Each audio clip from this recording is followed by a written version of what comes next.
also just run around and sort of hide behind like little alleyways. But They sound like little they just avoid mice. the fans.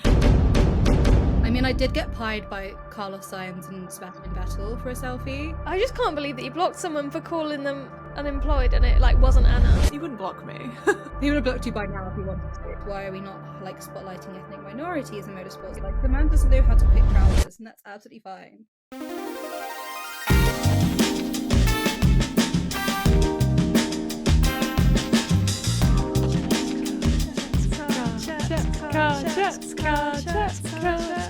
Welcome back to Car Chats F1 with Amy and Anna. I'm Amy. I'm Anna, and today we have a very special guest with us. We have the third A to the triple A, big name on Paddock herself, Annabelle. Triple A on the pod. Well, to start with, you can find us on TikTok and Instagram at CarChatsF1, and our Patreon is patreon.com/CarChatsF1 if you want to support the pod. And yeah, we are so excited to have you on the podcast today. So good to be here. We've been talking about this for ages, but yeah, I'm Annabelle. Just like big F1 fangirl, I guess, and that's how we met. So it's just super exciting. I'm like not a content creator. And probably a good disclaimer is that I don't work in motorsports. I get messages all the time from people being like, "Hey girl, what's your job?" I'm like, WAG, I guess. People just completely, they see somebody walking around in like the paddock, or like they see your pictures of the paddock and they're like, must work in F1. They're like, yeah. But it's weird because I like don't even post in any uniform. I've never remotely said anything that I work in motorsport. And like, yeah, I guess it's just because like I'm in the paddock, but I'm like in quite nice dresses. I mean, they're all from like charity shops, but like I'm in dresses in the paddock. Like I'm not working. Yeah, but we have been planning this for absolutely ages, since back in like September. Yeah, since the Singapore Grand Prix. After your time there. Your DMs when I was drunk in Bali and was like, "Hey, I love your TikToks." That was so funny. I remember sitting in work and being like, oh my god, because I'd been like literally like stalking your Instagram for like the whole time you were in Singapore, watching like all of your like stories, and I was like, oh my god, I wish that I could just like reach, because also disclaimer that we did know each other before from uni, so that's why I did follow you. I wasn't just literally stalking you. So I was like just watching all of the stories and literally like telling Amy like, oh, somebody I know from before is like in Singapore, like, oh, so like cool, like. And then I thought, I'm not gonna reach out because I don't want to be one of those people that's like, hey girl, how are you? Hey, how like, hey how girl, you doing? what's your job? So cool. How'd you get to Paddock? Can you like get me tickets? Literally, like my message requests, like it's after Singapore as well, like absolutely mental. I was like, I do not have any power. I can't get you anywhere. I simply turn up and slay. Yeah, literally, I am here to serve. I am providing for the people of my Instagram page. Providing for Kim Illman and his potential to put you on Women of the Paddock. Well, he hasn't put me on, so like, I mean, I did run away from him. In the Abu Dhabi paddock. I was just like, I can't. I like saw him like make a beeline towards me, and I was just like, I know it's because my boobs were like more out that day. And I was just like, I can't. I was like, at what cost be on Women of the Paddock? No. And I was having a lovely chat with my friends, but I just didn't want to interrupt that chat to be like, pose. Because knowing, seeing how it actually happens, he just sort of goes up to random girls and he's like, hey, like, I'd like to speak to you on Women of the Paddock. And they just like pose for pictures in the paddock. I'm like, it's so posed. So really? I also couldn't be seen doing that.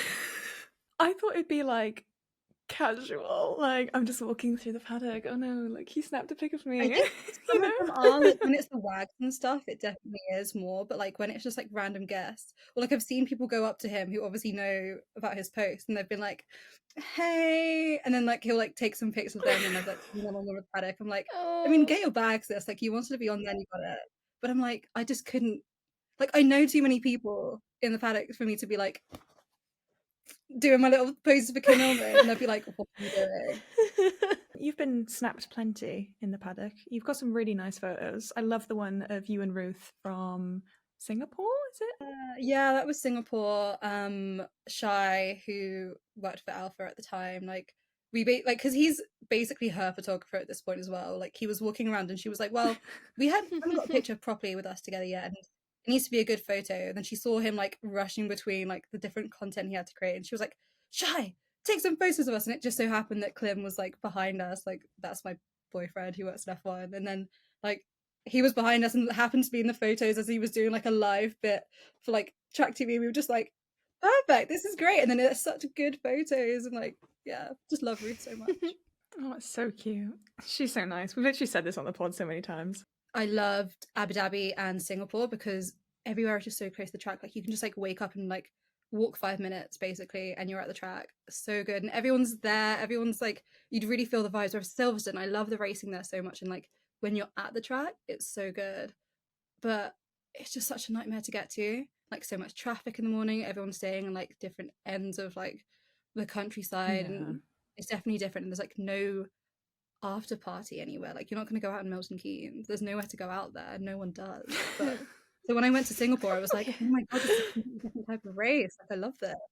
Oh, I'd love to go Singapore. Silverstone seems a bit chaotic. My first race was 2021 Silverstone, insane. And then the next year I went to Silverstone and Monza. And then last year, Silverstone, Singapore, Abu Dhabi. So, like, I'm increasing by 1 race a year. Yeah. I feel like I have to go to 4 this year. Yeah. Otherwise, then, like, eventually when I'm, like, in my 30s, I'll go to, like, every single race. Oh my god, that's the dream. Genuinely. When I was, like, first getting more into F1, the edit that, like, really got me to want to watch it was the Singapore one that Amy sent, because it was, like, you were like, oh, this is my dream to go to Singapore. That's definitely like a bucket list one because it's so far away as well. Like, I mean, there are like people who are blessed who can go like more than once, but I feel like that one's gonna be so far away that like that would be like the one time that I do it. It just looks so cool as well. Oh, have I ever told you about how I fumbled tickets to Singapore? No. So I was dating someone, like I was with him for like 3 years, but this was before I got into F1. And then like as it happens, the year I broke up with him is when I got into F1. It was like 2017 or something. But his dad lives in Singapore, and he was like, yeah, so we're probably gonna like, we go to the Grand Prix every year. If you want to come to Singapore, like meet my dad, like come to the race. And I was like, okay. And then I broke up with him and I was just like not asked about it. Then I got into F1, I was like, fuck, oh my god. no. Like I fumbled Oh my so god. badly because they like always had like, we rented out like a really nice hotel room and they just watched the race from the balcony of this hotel room. And I was like, and then so it just so happens to be the hotel I stayed in last year is the one that they always rented a room out in. And I'm like, full circle moment. Then I brought him to the race last year. I had like a spare pass and I brought him because he's the one like who kind of got me into F1. Like it was a very full circle moment. I was about to say I didn't realise you brought your ex-boyfriend to the race. Yeah, but we broke up like 6 years ago, and I was just like, slay, like I haven't seen him since he moved to Singapore, and I was like, cool, like let's just go to a race together. You're like, if you ever feel like inviting me back to Singapore, now we're on good terms. Yeah. Like, you know, I wouldn't say no. One tweet I saw earlier that I really want to bring up that made me laugh was, so we know Charles Leclerc's contract extension for Ferrari has just been announced. I just love seeing the like mixed feelings of people being like, yay, but also come on, Ferrari.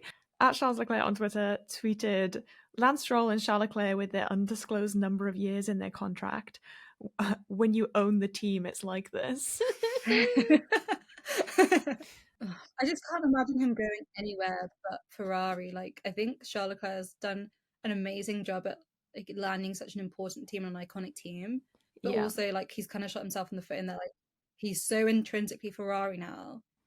It's gonna be weird if he goes anywhere else, and then it's probably gonna end up in like a Daniel Ricciardo kind of vibe where as soon as he leaves the team starts doing well, or like a Vettel as soon as he leaves like as soon as Vettel left Ferrari or Aston Martin especially, like they started absolutely slaying. So I'm just like, poor Charles, he probably has a really good roster of therapists who are helping him work through this stuff. Yeah. At Scuderia Amy. Is this you, Amy? Actually, no, second you account. denounced your Ferrari. I did.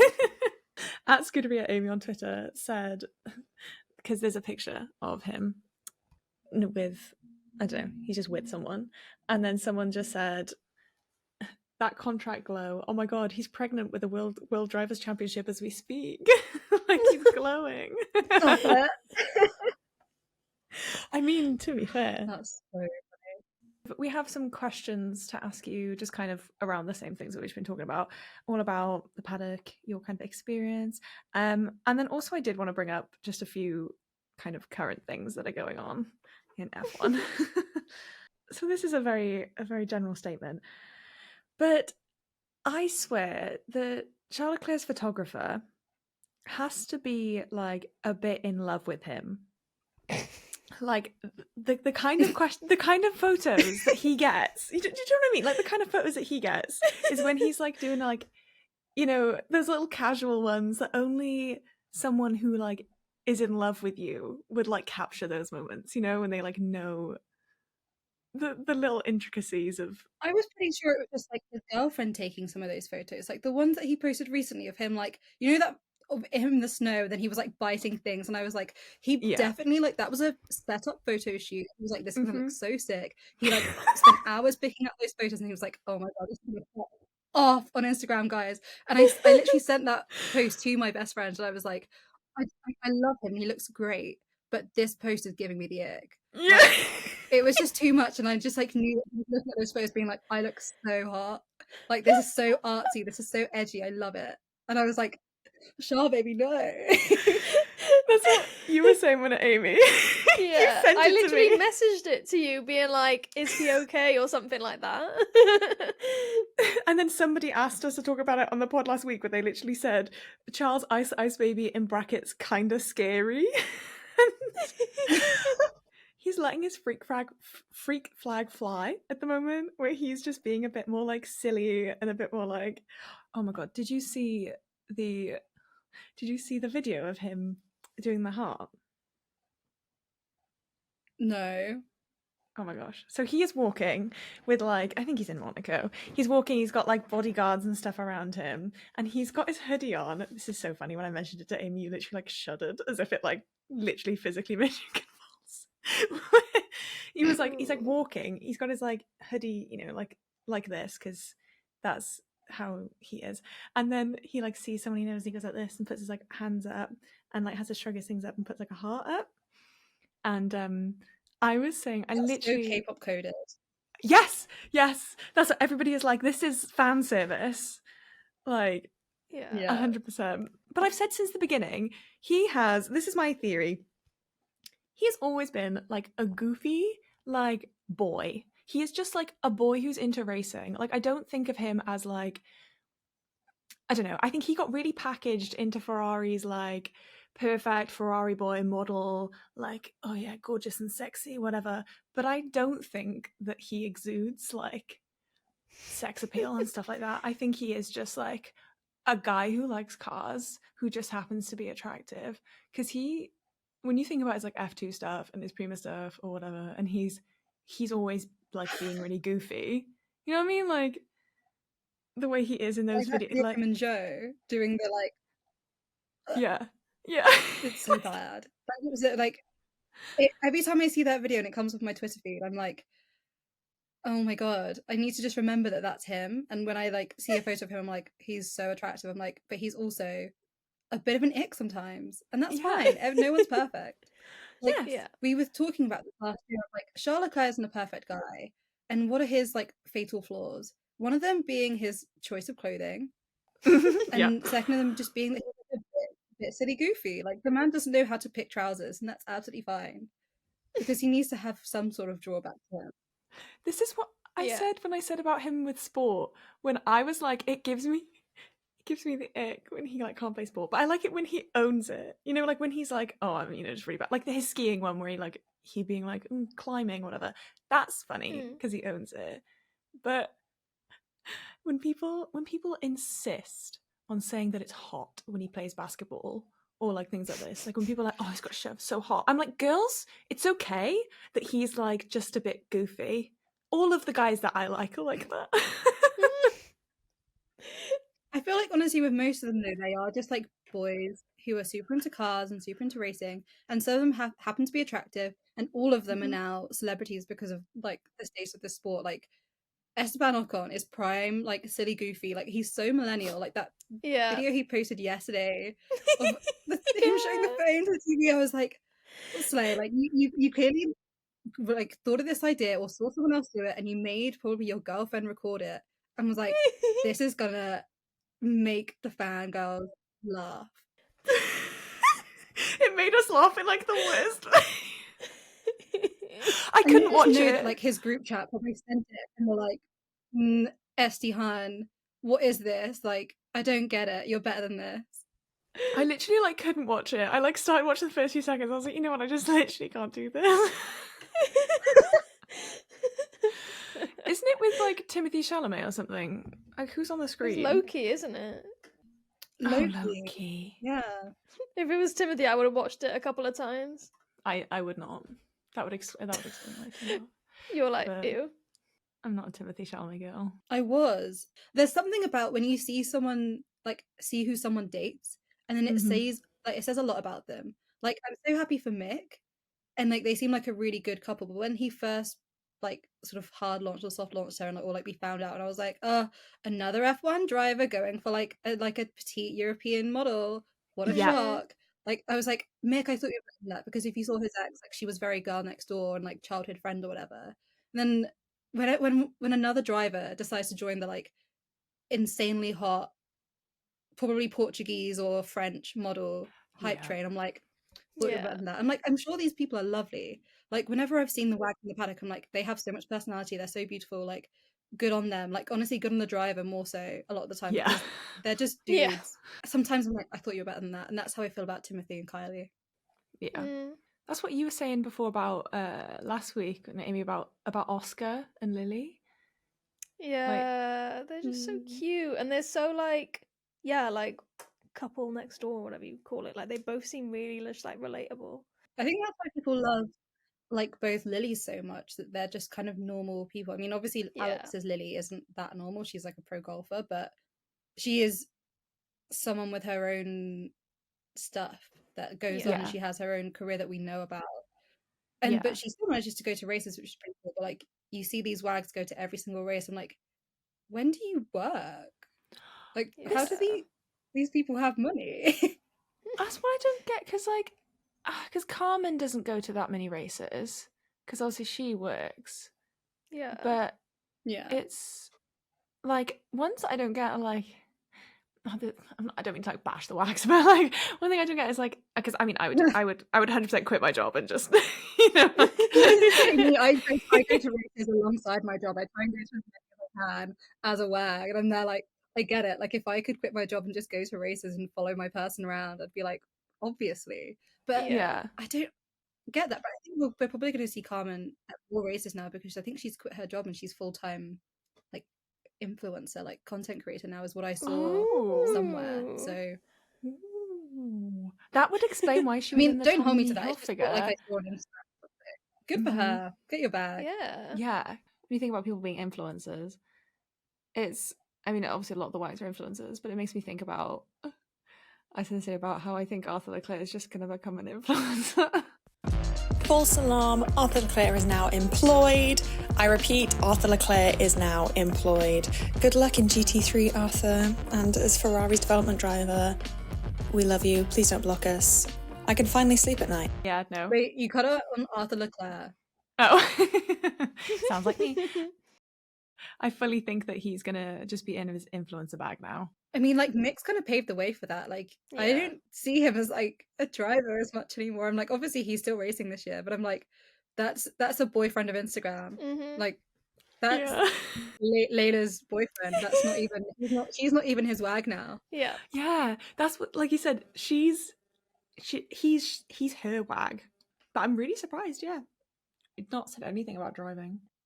Isn't he doing like WEC or something? Oh, Mick. Yeah. Oh, this is Mick, not Arthur. I was like, Arthur's not got anything. No. I can't believe when he blocked someone for calling him unemployed. Did he? Did you not see that? I just can't believe that you blocked someone for calling them unemployed and it like wasn't Anna. Do you know what I mean? You wouldn't block me. That's so funny. Oh my god, He would no. have blocked you by now if he wanted to. Yeah. But the worst thing is, it was an Arthur Leclerc stan account. Literally their name was like Arthur Leclerc, like supporter forever or something. And they tweeted a tweet that we then used on the pod in an Instagram post that then got like 700 likes. So I'm surprised Arthur Leclerc hasn't blocked us as well, because this tweet said like me waiting, like wondering what to do now that my favorite driver is unemployed, and it's the picture of Arthur like sitting like that, and he obviously saw the tweet, blocked them on Twitter, and they were like, "I'm so sorry, Arthur. Like I didn't mean to.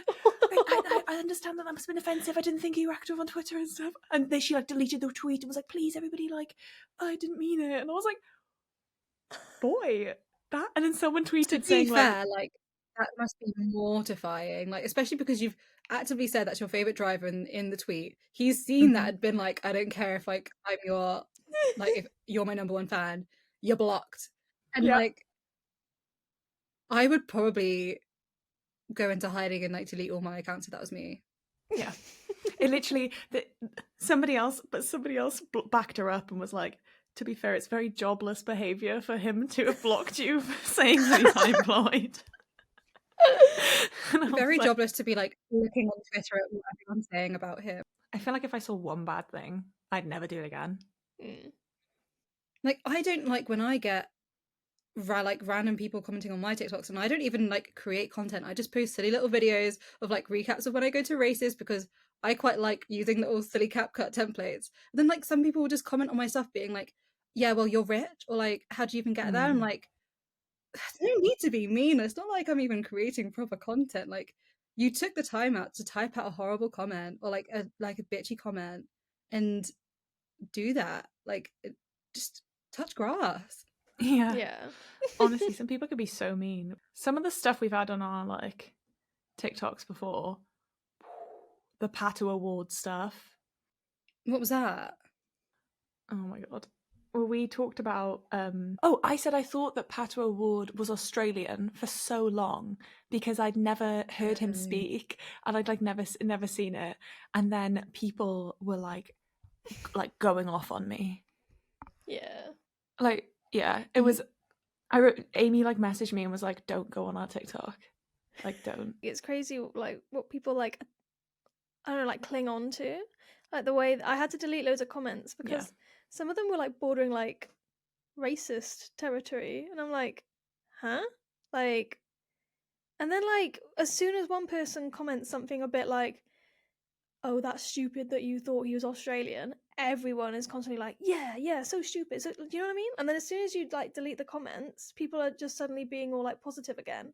It's like as soon as there's one negative comment, everyone like jumps on it. Like, yeah, because they're like, oh, if someone's saying it and they get likes on it, and they're like, this is a safe space, I can be a hater, and it's like, yes, if you weren't going to comment it, if you didn't see it, don't say it. Yeah, exactly. Yeah. To clarify, not racist as in towards me, because that's impossible. No, like I was like, you can't be racist because of racist as in like they were calling me like that, saying that I was being outwardly racist for thinking that he was Australian. I was like, I'm not gonna lie, I'd hardly ever seen. Yeah, literally. It was like, the most ironic when I saw some like horrific things on Twitter about one of the girls I'm mutual with on TikTok. And then, like you said, as soon as people think it's a safe space to say shit, they then like double down. And it was awful, some of the stuff they were saying.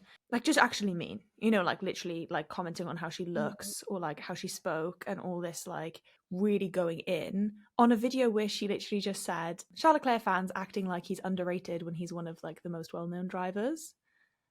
And that's all she said. So true. Yeah.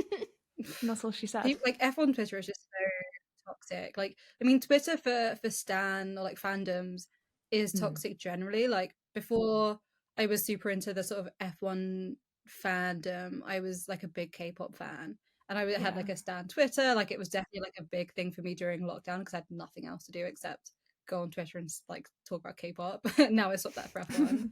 But like, Yeah, it's so toxic. People like hate each other just for like liking different groups or not liking the same member of within a group. I'm like, you're all just unhappy. And like as soon as I deleted that Twitter account and got off it and like actually went out into the world and had something enriching in my life, I was immediately happier. Like it's just so toxic. I hate it so much. Like I said, Stan Twitter could just be a really like dire place. Did I tell you about the really awkward interaction I had in Abu Dhabi in the pit lane walk on the Thursday? No. I don't think so. So I know you guys couldn't go. You guys didn't manage to go along to that. But so there was like there was the main bit where like everyone who was sort of like who'd queued up to go do the pit lane walk was able to walk down, but there was like a sort of fence barrier thing. And then like people with the VIP passes and like paddock pass and stuff could be in front of the barrier, sort of like by the garages. There was like a bit of a divide. We had some friends who were like doing the normal pit lane walk. We went to go meet them, to, like, you know, like say hi, like take some pics and whatever. And so obviously we're on the other side of the thing. We look like we are important because we're on the other side of the fence and we have the like little VIP passes. We're not important. We're just like friends of people who work in F1.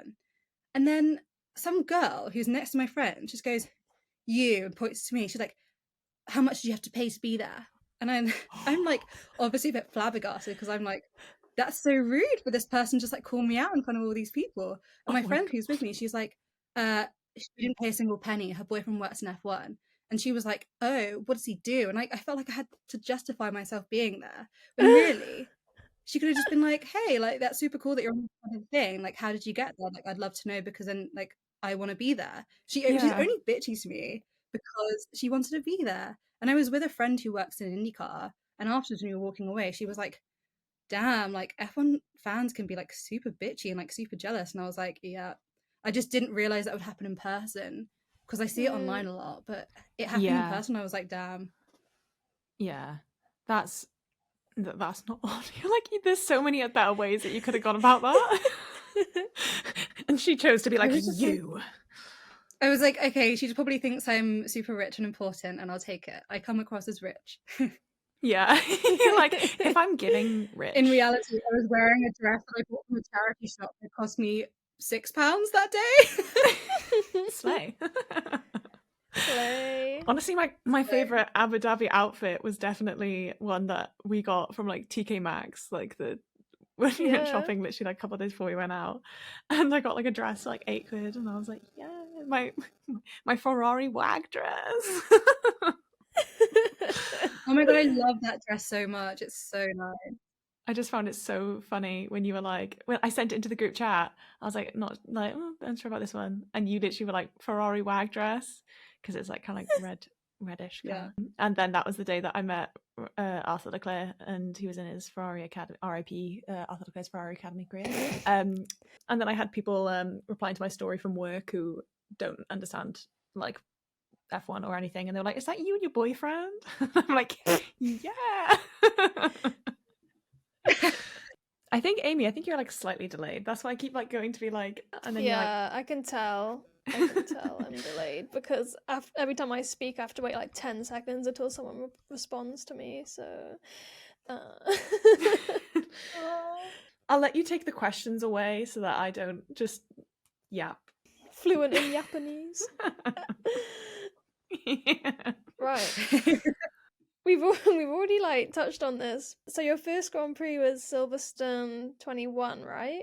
What was it like? Did you go like the whole weekend? Did you camp? Like any interesting stuff happen? This was the first big event in the UK before they actually lifted COVID restrictions. This was like their test event. So it was absolutely insane because we'd been locked away for so long. So it was a very different vibe just because everyone was so excited to be there. You know that feeling when you first see and hear, like even hearing the cars on the track as you're approaching the track for the first time, you're like, oh my god, I'm finally here. They had like roving grandstands, so we basically sat everywhere for the first 2 days, even though I just had a general admission ticket, which only cost me £120 back then. Screw you, F1, for raising ticket prices. I hate you so much. But I didn't camp. So my old housemate who I met through work, her family home is about a 15-minute drive from Silverstone. So we were both into F1. We had like a whole group of people who were into F1 and we all booked tickets together, so it was like 12 of us, including my brother, which was super fun. And so we stayed at hers, and then we just like dropped off to the track every day, which was fun. But then all of our other friends were camping, and then I had such FOMO because everyone was like, the camping was so good, we kept drinking, we kept like, there's like concerts and like silent discos afterwards, and I was like, oh, such FOMO. But it was one of the hottest weekends of the year as well, so I was just sweating the whole weekend. So annoyingly, that was on race day, and we chose to sit sort of earlier up on the track, and then our other friends, like half the other half, went to cops, and that's where obviously the crash happened.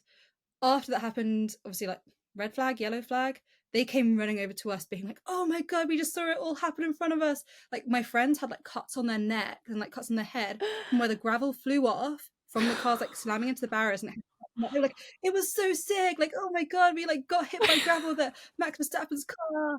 And then there were all these things going around afterwards, like I think someone said that the fans were cheering that Max was like crashed into and had to DNF or whatever, but it wasn't the case. People were like, yay, he's alive and well. Like it wasn't that vibe. You can't really be like, congrats, you're alive. You sort of have to cheer. You can't really like, say any words. So there's so many cases like that where I've seen things happening at races and then people misconstrue it another way, and I'm like, that's not what happened. Like you just see a camera angle and one person thinks one thing, but that's a whole other thing to talk about. But yeah, Silverstone was just so fun. It just feels like a British festival, and then there's racing going on as well. Like it's very like there's chants going on, like the Oyuki Sonoda to the like tune of Seven Nation Army, like just so good. And I lost my voice and didn't get it back for a week afterwards. And it's just it sounds beautiful. so like quintessentially British. It truly is. Like imagine like a Spoon's pub garden. Then that like on a really hot summer's day, everyone's really drunk.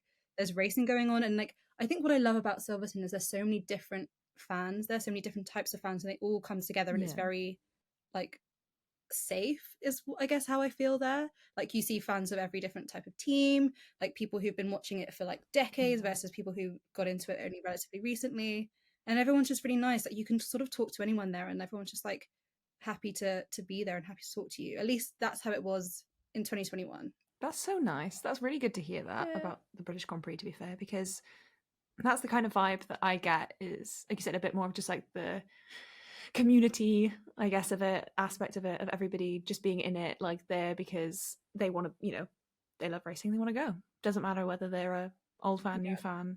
If you could be any driver, who would you be? Ooh. And there's like so many ways to think about this question. That's so interesting. Like if it's genuinely just a driver, like Max Verstappen, that's like a no-brainer. Like, I want to be the current best driver on the grid and probably have fat stacks as well. Like as a general person, like driving and like personality and just life, I mean, like Charles Leclerc. That's a pretty like obvious answer, but it's kind of obvious for a reason. Like he's got a lot to him. Like he just seems like a bit of a nice guy. He can play piano. Like he lives in Monaco, like and has done for his whole life. Like he just seems like he's living like a nice life. Whereas everyone else I think of, I'm like, I don't think I'd quite love that life. Or maybe even someone like an Esteban Ocon, whereas like you're still an F1 driver, but you're not attached to this like super insane fan community where like everything you do is under a magnifying glass. Yeah, 100. Because that's how I feel about Charles Leclerc. Because like when I thought about that, I thought about how like Charles Leclerc. I said this to you before, Amy, as well, about how like he just can't be left alone. Like in his home now, like obviously because he grew up in Monaco, he cannot go outside without somebody wanting a picture with him, and that must get exhausting. Like surely, as much as he says like I love my fans and like, you know, I don't mind doing it, it surely just must like. Well, that's the thing. Like when any person in the public eye says they love their fans, it's like as a general thing of like, thanks for supporting me. Like, it's not like, yes, come stand outside my home and take pictures of me and like definitely filming me. Like I see all those videos of people just filming them driving around Monaco. I'm like, it must be weird. Like, you know that one Black Mirror episode where like it's obviously like it turns out to be a punishment in the end, but they're filming the woman the whole time. You're like, oh my god, how weird. They're not even saying anything to her. All they're doing is filming. Like I see that all the time where like they don't even try to make any conversation with them. They're just there with a flash and like in their face. It's so creepy. Like I they're, told like, you getting about out the the time car. in Singapore, right? Like I was at Amber Lounge after race day in Singapore, and so that's like a big club where everyone goes to. And obviously Carlos is there, like celebrating his win. He's with his girlfriend, he's with his like cousin and like his whole like friend group, I guess. And I was in that same club the night before, and it was like pretty chill. As soon as I walk in, I see there's like a corner that's being like absolutely crowded by people with their like flashes on, filming into the corner. And I'm like, oh, a driver's over there. And then I walk through, see some friends. I'm like, oh, who's that in the corner that everyone's filming? They're like, oh, it's Carlos. I'm like, it's a bit disgusting because like at least if you want a video and like, oh, I was in the same club as Carlos, just take a quick pic and then get on with your night. And like, because tickets for Amber Lounge aren't cheap. People pay like hundreds of thousands to be there, and you're just spending it the whole time filming this guy instead of you're not even going up to him being like, hey, like, well done the race today. Yeah, he's trying to enjoy his night after winning an F1 race. Just let him like have a nice time with his girlfriend. Like, it's so icky to me. And you don't even need like a picture to prove it, because I was thinking about like when you saw him, Amy, and you were like, yeah, to be honest, I was a bit too like shaky to get my camera out because I was like, oh, it's him. But I genuinely, I actually wouldn't take a photo of him, guys. Like, don't come at me. That was a joke. Yeah, I just don't get it. What do you achieve by taking a photo of a random person? Like they're just people at the end of the day. I literally don't understand. It was like a whoa, like it's him out in the wild, but it, you know, it's like, okay, cool. Like he's on a date with his girlfriend. Like, I don't know. Yes, it's private. Like that's the thing, because it's like, it's one thing at the track, because like I felt really weird even when we were like at the track, when you'd see people like trying to get like, I don't know, like when we were in like the F2 pit lane, I didn't just want to just take video people who were, you know, when the driver's like trying to chill or whatever. That feels weird. But even like that's more appropriate because they know there are cameras around. I'm sure there's like their own content people just filming them randomly. Like that's a different situation as for like when they are just trying to exist like in the real world. Fair enough if you want to be like, I don't know, like, oh, whatever, you know, do a picture, put it away. But like you said, it's the people who I can't get over when Charles Leclerc's like getting out of his car in Monaco and people are literally like right by his face, like as he's getting out of his own car, not saying anything to him, just literally standing there filming him like he's my cat. Like I do that to my cat and I still feel bad if my camera's too close to his face. I don't know whether Anna wanted this question to be most awkward thing you've ever done in the paddock or most awkward thing you've ever seen in the paddock, because all it says is most awkward thing ever in the paddock. But feel free to. I was like, potentially both. I feel free to give both. I mean, I have a few of other people. I have one of my own, but it's not even that embarrassing. I think I'm just more like I look back on it and I cringe at myself. But we'll start with other people so I can like prepare myself. When I was at Monza 2022, this girl had a sign. She was beautiful. Like she was like good, fair play to her. She was in the paddock. I don't know who she was with, but good on her. But she had a sign on like some cardboard, but she wrote "Adopt me, Daddy Toto," and she was waiting at the paddock gates for him on like race day or on quali day. And like just waiting for him, and like as soon as he like the video is on my TikTok, and as soon as he walks past, he's on the phone, and she jumps up and down like a toddler and goes, "Daddy, Daddy!" Oh no! And you can hear me and my friend go, No. I didn't expect that. Oh my god. Yeah. See, I'd never posted really like a proper F1 TikTok before, and all my TikToks had only had like 500 views, and I didn't really care because I wasn't trying to be a content creator. I just posted little videos. I posted it that night, and it like was blowing up, and I was like, oh my god, hit TikTok. But then I felt really like, luckily you can't see the girl's face in the video, and I don't think I would have posted it if it had her face in it because I wouldn't have wanted her to like get any backlash. That's the only reason why I posted it. But then I actually saw full circle moment. She was on Kim's Women of the Paddock Monza 2022 in the outfit, and I was like, good for her. She wasn't holding the thing though in Kim Illman's Women of the Paddock. No, I didn't think so. Oh, but you can joke, like, you know, we call like Jensen Button like Daddy Zippy as a joke and things like that. But no, I would never. I was about to say when you like she was jumping up and down, and I was like, me when Lewis Hamilton came out on stage, like yeah, and then I was like, oh Yeah, no, that like, would not be me though, you see screaming these like that. things online and it's fine, but like saying it to them in person and jumping up and down like a child, I was just like, no. And then I felt really bad because all the comments were like, Drive to Survive has ruined the sport, and I was just like, look, we don't even know like who she's here with, how she got into F1. She could have been watching this like since she was a kid, but I was just like, that is pretty embarrassing. Like the secondhand cringe was It's so just the fact, real. like, I he's a was real absolutely person. mortified. Yeah. I know, and we saw the sign like earlier on in the day. We were like, oh, we hope she doesn't show it to him when he arrives in the paddock. And then as soon as all these like photographers come to thing, we see it's Toto walking because he's so tall, you can sort of see him above the crowd. And we're like, we see her rush to the front. We're like, oh no. And I feel like it happened in slow motion. I was like, it's happening. Oh no. Oh no. I told you I was going to tell you about this whenever I came on the pod. But the Logan Sargeant story from Silverstone last year. Yeah. So I brought my friend, my best friend's Drivy, because he'd been trying to come to Silverstone with me every year, but he got scammed with his ticket in the first year because he bought it off like StubHub and like the ticket never came, which was really sad. The second year he's a medical student, or like he's a doctor now, but he had like his final exams. So then last summer, like he just finished his med degree, and I was like, look, I've got another pass like for the paddock, like I'm bringing you with me because you've not managed to come so far. First race, like he loved it. But then we met on our way to the paddock on the first day. We met this like journalist who does like F2, F3, like the feeder series stuff.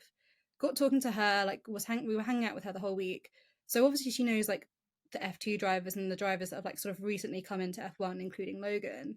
We see him after quali go like on his way to the Williams like motorhome, and like they know each other. And she's like, Logan! And he like says her name, and they like bring like each other into a hug. He's holding his helmet. They're like having a chat. And we're like with her. Then my friend goes in and gives him a full 2-arm hug. And he's like, Logan, mate, like, well done today in quali. And you can see that Logan's like, yeah, thanks. And then like I was just like, yeah, hi Logan, you're right. Like not going in for a hug. But then afterwards I was like, mate, I don't think you should have done that. If it was any other driver, I think he probably would have been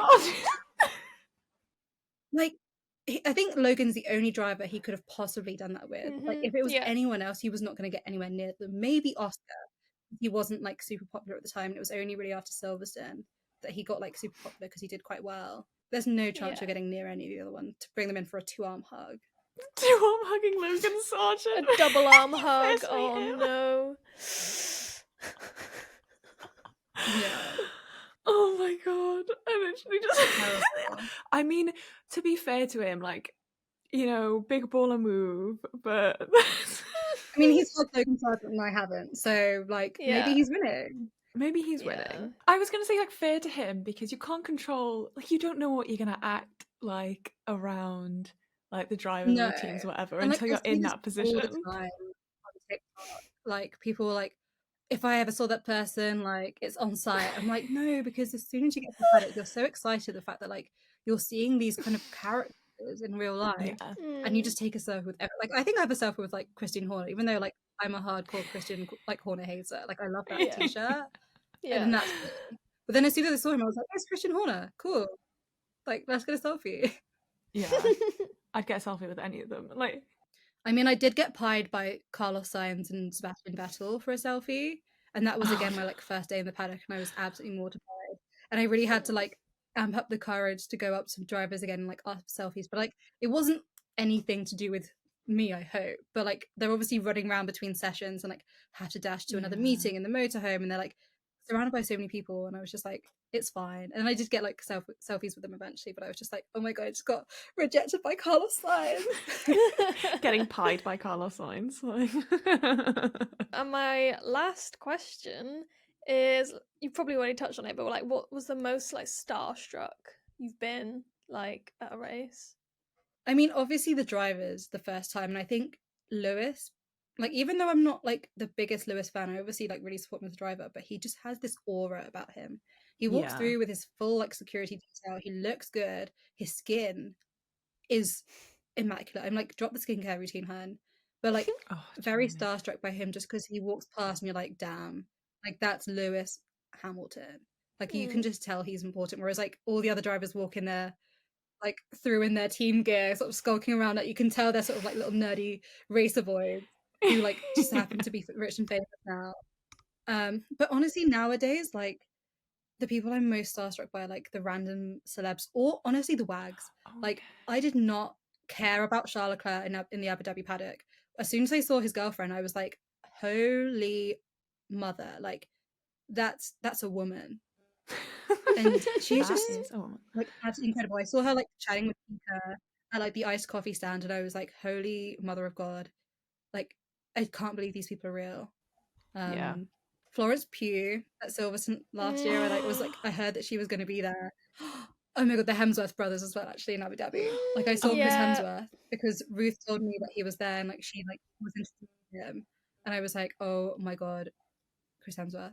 Oh my God. I saw Jordan Henderson when I was by the W Hotel in Abu Dhabi. He like walked down the bridge as we were walking up the bridge. And I literally was like, oh my God, that's Jordan Henderson. And Becca was like, who? I was like, Jordan Henderson, he's played Liverpool. And she was like, I don't know who that is. And it's so funny how, like, we were saying this entire time about how when you don't know that a person's famous, like when you don't know them, they are just a person. Like you don't give a shit. Because I was like, oh my God, like trying to be like, oh, as he's like walking towards us, and she's like just looking at him, you know, like, okay. Like for most of the F1 drivers, especially because a lot of them are short kings, if they weren't F1 drivers or rich and famous, I fully believe that most of us would walk down a street and be like, that is a dude, and just keep walking, unless it's like Charles Leclerc. Yeah. And probably Lewis Hamilton because he has like an aura about him, but like most of them are honestly just guys. And like even within the paddock, Perez just walks around basically unharassed by people, I guess, apart from in Mexico and Brazil, but like he never had like he hardly has anyone like stop him for a photo, which is like kind of sad in some ways. Like him and Yuki are very like relatively like fan free as they go down the paddock because like they also just run around and sort of hide behind like little alleyways. But they sound like little they just mice. avoid the fans. Short they kings, do like, though. Like, they sort of like, go down these back passages because they know where the fans are waiting, and they like take the other route. I'm like, okay. Going through their little mole tunnels. Like... Literally. I don't think any of them would have the girlfriend they have though if it weren't for F1. No. Yeah. Like none of them would be with these like insane supermodels. I don't think like literally none of them. I'm trying to think of a single person who like maybe Charles because he just dates everyone that he like went to school with. Like, he probably still have the same girlfriends, to be fair.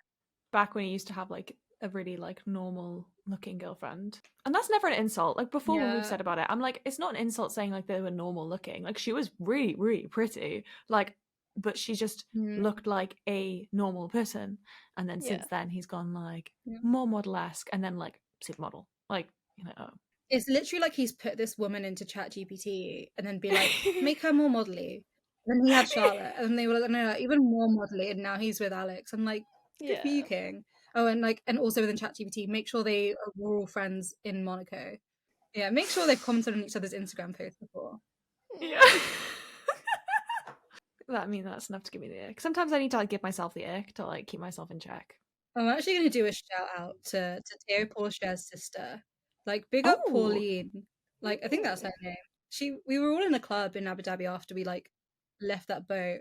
She is a girl's girl through and through. Like, there was some like creepy guy behind me, like apparently trying to touch my butt. And she was like, I saw her like kicking off at some guy, and I was like, hey, is everything all right? And she was like, yeah. He was like trying to grab your ass and like rubbing up against you. Like, that's not okay. And I was like, love you. Oh, well, don't love that for me or for the guy, but I love her for like looking at me, even though she like just met me 10 minutes before. Oh, and one thing I was wondering if you did want to like talk about at all is, I know that you said recently about how there's not really a space in F1 for like fans and like people of colour. I just wondered if you wanted to like talk about that at all. Yeah, I mean, it's something that me and my dear friend Fadia, who you guys know and love as well, we were talking about this because we love how many spaces there are for women who are fans of motorsport now. Like, I really applaud them for what they're doing, but when I look at a lot of them, I don't necessarily feel represented, and I know that her and some other people that we've spoken to have very much felt the same way. And like with diversity, it lacks a lot of the intersectionality, and I think there were some really good conversations happening like 4 years ago about people of color and ethnic minorities in motorsports when people were thinking about Lewis Yeah. retiring, and there were basically no people of color on the grid, and it was like, well, when's the next one going to happen? I feel like those conversations have sort of died down a bit, sadly, and it's cool that we get to see some cool like people like females of color and just general people of color, and there are some really impressive drivers coming up through like the academies and like through with the McLaren. I think there's some people as well, and it's a really important conversation to have. And I think love feminism, we just need to make sure it's intersectional feminism. I love a good conversation about the drivers and about the edits and about friendship bracelets and about all things that are like sort of girly pop at the moment, and they feel like it's very in. But I'm just imagining other females who love motorsports who don't want to talk about that. They don't want to talk about driver edits or fanfic, even though we all like, some of us absolutely love it, or like terrible like smutty books about F1 drivers, because like look, I've read some of them, but like I just feel like there's not spaces for people who aren't your stereotypical girly girl. And then I think a lot of that crosses into sort of like white or like Western females as well. So yeah, Vadia and I have had some conversations about it, and we are thinking of potentially doing something in that space. TBC. So watch this space. There could be an exciting thing happening soon. Yeah, that'd be great to see, because like I said, it's one of those things that would be good to like give platform to, because obviously we can't talk for people like, you know, anybody like people of color, we can't talk for that. So it's great to see other people and like yourself and Fadia and like bringing that to attention. And like I said, you definitely see it a lot in the F1 space. And as much as we are very much like, we found, I guess, our like niche within this, talking about more about like the F1 drivers in like jokingly or, you know, that kind of fun way. But it's also, like you said, important to give space to people who may not feel that way, and then making sure there's other parts of the internet, other communities, other groups that allow people to share that. And like in all different ways. And it's great to see, like I said, the F1 Academy has more diversity than way more than the current F1 grid or the F2 grid. But it's very important to keep the conversation going and making sure that it has platform. Yeah, I mean, like the conversation like came from a couple of places, from like the communities that currently exist, but also the post that Grid Clique made about women on the podium last year and how there were none. But then we thought about it and we looked at the podiums from last year, and we're pretty sure that apart from Lewis Hamilton, there were no people of color on the podium. Like it's the same conversation. And why are we not like spotlighting ethnic minorities in motorsports? Like there are some really cool high profile people of color, and they're doing amazing things, and we want to spotlight both men and women who are people of color. It's like, you know, we love women, but also like thinking about everyone, and also just like queer people as well. Like I can imagine it can be like a bit weird for someone who like is not straight as a female in that community, or like is ace and things like that. So I just think there's like a lot, there's some spaces to be created, and like I hope that these people have their people in the community as well that they can relate to and feel comfortable with. It's great to see, you know, Racing Pride getting more like garnering more of a following and more of a like place within motorsport as well. But like I said, it's important to have that community, not, you know, just for Pride, and seeing it elsewhere as well. And especially, I mean, there's so much that needs to be done across the board in motorsport, and like you said, it's something that people may have not even considered that there wasn't a woman on the podium, like, but they definitely may have not considered that there wasn't a person of color on the podium. Like it's something that I think isn't at the forefront of a lot of people's minds, and it should be. So it's good, want to see more of that like platformed. But even stuff like, I mean, personally, like I talked recently a little bit about accessibility, and that's something that I feel like also doesn't really get talked about a lot in motorsport.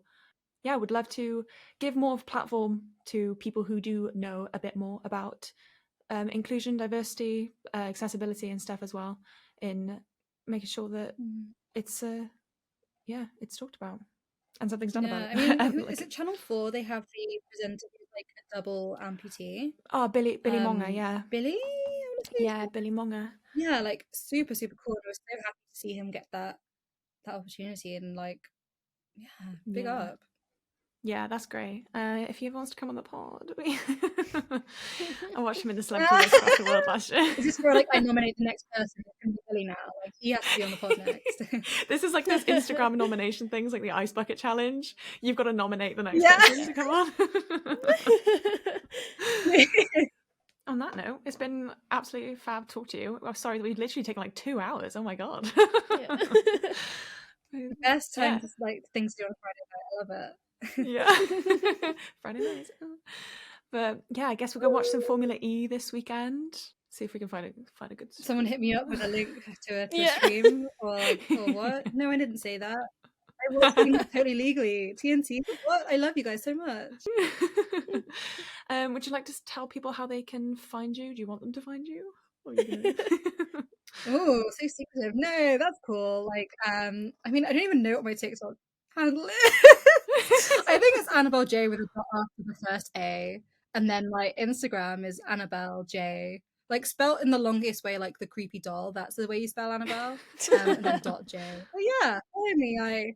I post some stuff with motorsport. I don't work in it, as I said. But go and ask her how to work in motorsport. Go and hit up her DMs. No, because I don't know. Like if I knew, I'd tell you.